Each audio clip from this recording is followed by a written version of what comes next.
بسم الله الرحمن الرحیم. السلام علیکم my dear students.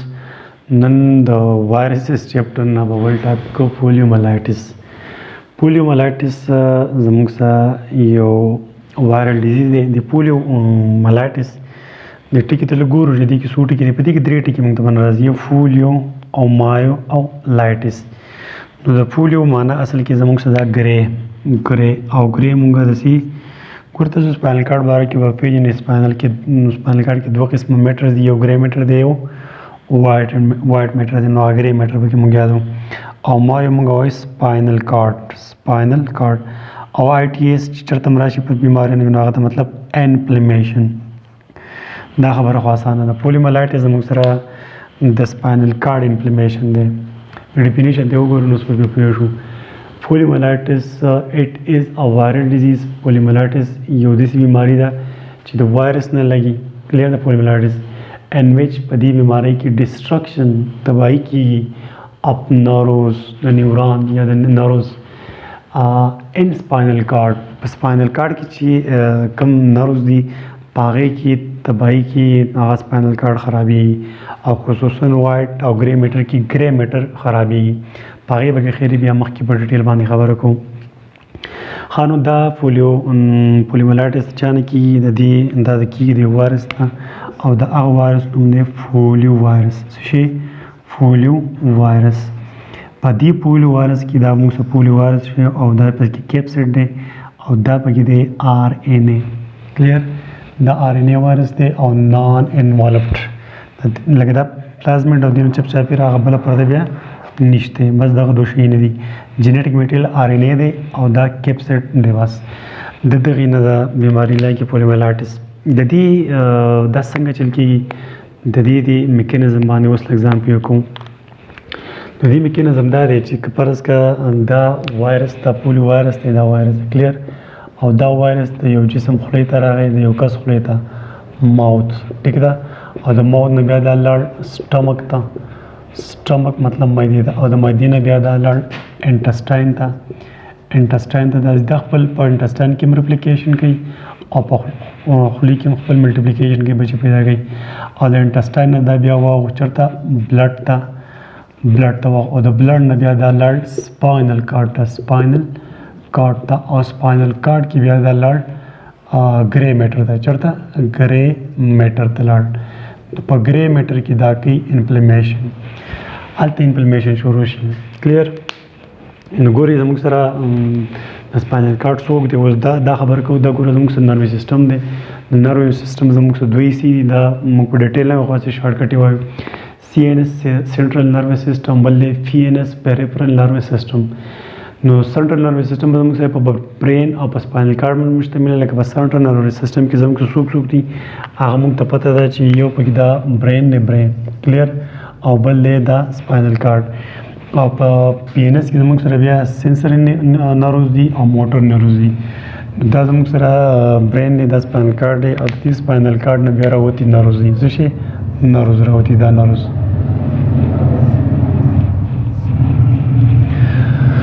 نو ګورئ دا وایرس نه دی، دا چې کوم ځای نه را روان شوی دی سپاینل کارډ دلته را رسېدلی. نو دې سپاینل کارډ ته دا رسېدلی دی او دلته کې دا شروع کړلی اوس ورانې دا سپاینل کارډ. ټیک؟ نو چې دې سپاینل کارډ کې دا ورانې شروع کړو نو هغه ځای کې امپلیمیشن شو، خراب دی که نه. دې سپاینل کارډ چې کم نرو راوتېرې ده، ټیک شو؟ یاد ده که د هر ځای کې نرو دی هغه نرو کې به اوس لکه میسج نه راځي. دلته به دماغ وکړي خو یو فیصله کړي چې یاره لاړ شي سړی لاس وغورځي یا خپه وغورځي یا څه کار وکړي، ټیک ده. خو هغه دلته کې په دې کې امپلیمیشن کړی دی، دا ځای خراب دی. نو دې موټر نرو کې دا میسج ښکته نه شي راتلی.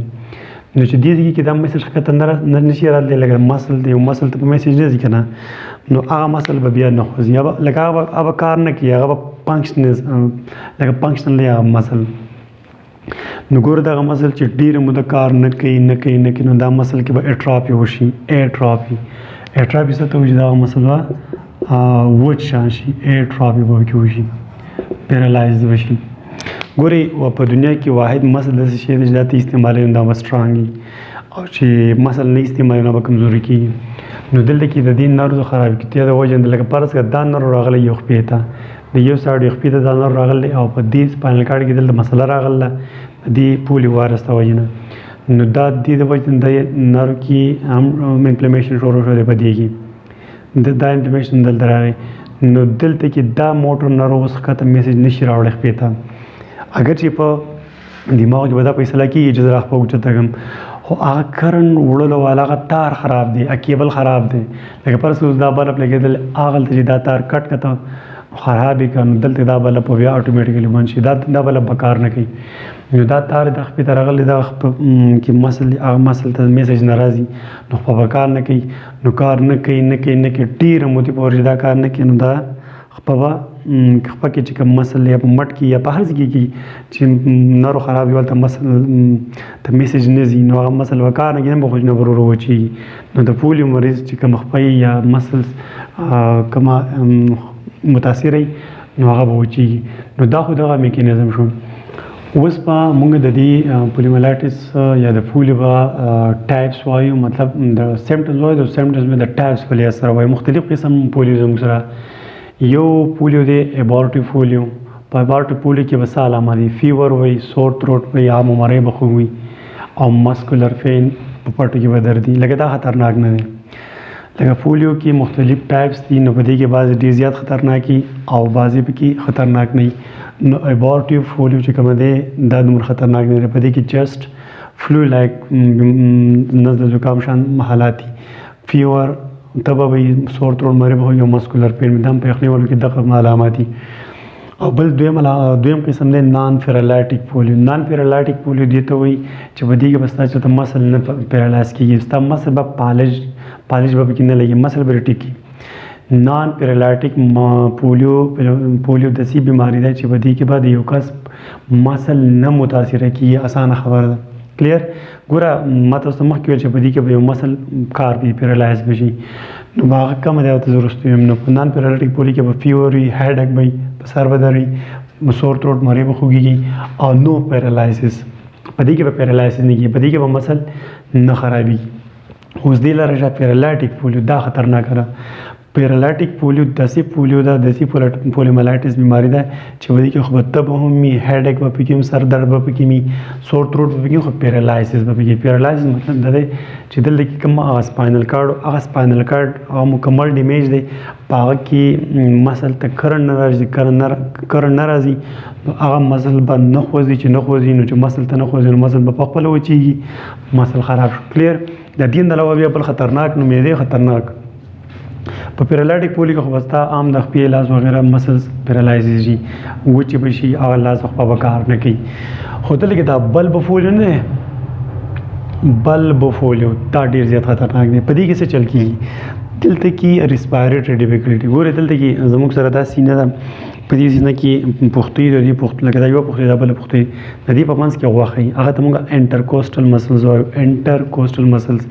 او د دې نه لاندې دلته کې په دې خېټې او د دې سینې په منځ کې یو بل څیز پروت دی هغه د ډایفرام وایو نو که خدا نخواسته دا پولیو داسې ځای کې وشوه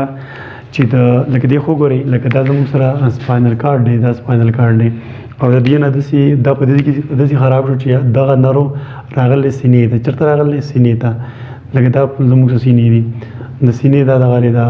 انټرکوسټل مسل دی او دا نرو دلته راغلی دی نو دا مسل به کار نه کوي یا ډایفرام دی دا ډایفرام دلته راغلی دی او دا هم کار نه کوي نو د ساه اخیستو مسله به ډېره زیاته سنګین شي ساه به نه اخلي نه به دا ډایفرام کنټریکټ او ریلیکس کېږي صحیح او نه به انټرکوسټل مسل صحیح کنټریکټ کېږي او ریلیکس کېږي نو دا بلب پولیو may lead to death په دې کې مرګ موقع کېږي په دې باره کې ایبارټیو کې هېڅ دومره غټه مسله نه په نان پیرالایټیک کې هم دومره غټه مسله نه په پیرالایټیک پولیو کې مسلس پیرالایز کېږي عام د لاس په وغیره خو په بلب پولیو ځانه پولیو ته چې په دې کې ستا ریسپایریټري مسل چې کوم دي انټرکوسټل مسلز او ایز ویل ویز ډایفرام مسل که د دیو ته دا مسل دا نروز راغلی دا نروز ډیمیج شو د پولیو د وایرس د وجې نه نو دې کې به انسان بیا سرګ دی انسان به دې کې مړ کېږي دا خو دې میکانیزم شو کلیر اوس د دې به مونږ وایو ټرانسمیشن چې یاره دا د پولیو وایرس د یو نه بل ته څنګه لګي دا خبره لازمي ده د عام کس لپاره هم دا لازمي ده لکه په دې کې وایرس دی ټیک ده دې کې پولیو وایرس دی په دې کس کې نو مطلب د دنه د دا بیماري څنګه لګي په دې به اوس خبره کوم نو ګوره سنیزینګ د پرنجي په مدد سره. لکه دې کس پرنجي وکړو د کې وایرس نو دا وایرس د ته لاړو دا لاړې ماړې دا ډراپلټس وغیره د خولې ته لاړو نو دا پولیو وایرس ته راوښتې شو. ټوخي کې هم دغه مسلې کې وټوخېده لاړو ډراپلټ د ته ولګي نو دا بیماري د ته لګېدی شي. بل کنټمینیټډ واټر اینډ فوډ ویت پیسز ډکې میچازې مطلب ډک باول چې موږ ته وایو داسې اوبه وګوره حقیقت په دې ښاریو کې اکثر قصه دا چې لکه دا کور دی ټیک ده او په دې کور کې دلته کې د دیو زموږ په علاقو کې لکه دا کډري کني او پیس وغیره دي کې یو ختم دغه پراته خو هلته کې هغه ډایرک د کور خوا کې نلۍ تلي او دغه پیس د فلش یا د کموډ هغه پیپ ډایرک دلته راغلی دا په دې کې دی کې هغه پیسز رواني. نو خو دا نه خواست دا ګنده اوبه چېرته د پاکو اوبو څخه میلاو شو په هغه پاکو اوبو باندې پاکو اوبه لکه دومره خو نري څښه په هر 10 دقیقو څخه میلاو شوي او په دغه کې د پولیو مریض پیسز کړي دي دغه پیس پکې را روان دي او دا اوبه لاړې د پاکو اوبو څخه میلاو شوي په دغه پاکو اوبو یا چا وسکي یا په خوراک استعمال کړي یا په لوښي وغیره وینځل او دا وایرس ته ورغوت او دغه اوبو چې چا وسکي هم ورته ولګي که چا پخلی پرې وکړو یا چا په لوښي مخې وینځل نو دا ته لګېدی شي. کنټمینیټډ واټر چې کوم دي دا استعمالول داسې خو د قصد څوک نه استعمالوي خو بهرحال خبره را وشي. او بل دا دی لکه پس اوس یو کس دی هغه د پولیو مریض دی هغه ډک باول وکړي او بیا لاس په صابون باندې وینځي او هغه راشي او هغه داسې څه شی راواخلي ګیلاس یا داسې هر انیثینګ راواخلي او بل کس روغ کس ته ورکړي نو هغه شي پورې د دې د ګوتو نه هغه وایرس په ورنغته او د جسم ته هم تللی شي. بهرحال دا وایرس مختلف طریقې دي سنیزینګ کاف او کنټمینیټډ واټر فوډ وغیره په دې باندې د یو کس نه بل کس ته دا وایرس اوښتی شي. او د دې نه علاوه بیا اوس په د دې موږ وایو د دې وایرس انکوبیشن پیریډ دې ته وایي لکه دا وایرس جسم ته نن په ننني تاریخ باندې راننوت لکه نن 8 تاریخ دی 8 مارچ دی نو چې دا راننوت نو تقریبا د 2 ورځو نه والا د 14 ورځو کې دنده به د دې سیمټمز راښکاره کړي ټیک ده علامات پر دې راښکاره کړي او دا بیماری موسټلی چلډرن دا بیماری اکثر په ماشومانو کې خو ګورې په غټو کې هم کېږي غټ اخلاص نه دي غټو ته هم کېدی شي خو د ماشومانو ته په اسانه ځکه کېږي چې د ماشومانو چې کوم امیون سیسټم دی امیون سیسټم لږ کمزوري هغه انډر ډیولپ یې لږ ترقي کوي کمزوري نو پولیو وایرس په دې اسانه باندې ټیکولی شي په ماشومانو ټیک ده. د دې علاج څه دی اوس ګورئ د علاج خبره اوس واورئ علاج خو به هغه چاته مونږ کوو چې چا کې دا پولیومایلایټس وشي نو هغه به انټي بایوټیک ورکوو ځکه هلته انفلمیشن شوی دی نو د بکټیریل چانسز هم دا شته چې بکټیریا شو ښه مسله جوړه کړي او بل مویسټ هیډ چې کوم مسلز ته پیرالایز شوی دی مسل کې اپاهج پن راغلی دی نو هغه مسل به مویسټ هیټ ورکړي لکه داسې چې جوس کې به اوبه کېږي او د هغه نه چې کوم تپ ته راځي نو دغه مسل به ورته نڅي چې دا مسل لږ پوس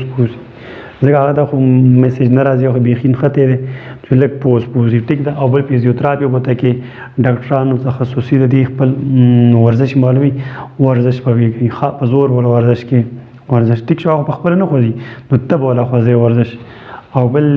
کارکټیو شوز که فرض که په خپو کې دا شی دا پولیو نو دې لپاره بیا خپل خاص داسې شوز او خپل خاص ټپنې میلاوي په هغه کې دا کس بیا ګرځي راګرځي نو مسلز یې لږ څه نڅه حرکت کولی شي په دې خاص شوز باندې. د دې پریوینشن اصل اوس پکار دی چې لکه فرض کا چاته پولیو وشوه نو د هغې خو دغه قصه وشي ته وایي چاته ونې شي اوس لکه روغ کس ته ونې شي نو هغه ته به کې فول ایمونایزیشن د پولیو چې کوم دا خلک اوس په هر میاشت کې به 2 درېیم میاشت بعد ګرځي او پولیو ویکسین چې ورته وایي پولیو خطري نو دا 2 قسمه پولیو ایمونایزیشن دی یو د اورل ډراپس دي کوم چې زموږ په ملک کې په پاکستان کې استعمالیږي او بل او پی اورل باندې ورکړي او بل آی وی فی هغه د انجکشن په ذریعه باندې کېږي خو آی وی فی آی تھنک چې په پاکستان کې نشته او وی فی اورل طریقه باندې کوم اورل ډراپ داري نو دا کته مخکې نه ورکړو نو مې وشته د پولیو نشي او که دې ور نه کړو نو کېدای شي چې پولیو چانسز دي بیا ماشومان ته وشي. نو دا خبره ده چې پولیو ایمونایزیشن لازمي دی لکه ویکسین چې موږ څه ته وایي دا لازمي دي. او ګوره اوس دنیا کې چې څومره ملکونه دي کنه ټول نه پولیو بیماری ختمه شوې صرف دا 3 قسمه دي پاکستان افغانستان او نایجیریا په دې کې سټیل دا بیماری شته نو کوشش وکړ دي چې د دې دا وزي نو مطلب دا په دنیا کې یو دریم ډیزیز چې یو خو سمال پاکس دی او دویم آی تھنک هم یو بل شته او دوه داسې بیمارۍ چې ختمې شوي دي. نو دا هم د ټول ملکونه ختم شوي دي، صرف دا 3 ملکونه پکې پاتې دي. دوی هم خپل کوشش جاري ساتي. تاسو پاکستان کې نه چې هر میاشت په 3 ماه کې د پولیو کمپین چلیږي او د دې پولیو وایرس ختمولو کوشش روان دی. نو زه امید کوم چې تاسو د پولیومایلایټس یا د پولیو په دې بیمارۍ باندې پوه شوي. انشاءالله بیا به ملاقات کیږي. تھینک یو. الله حافظ.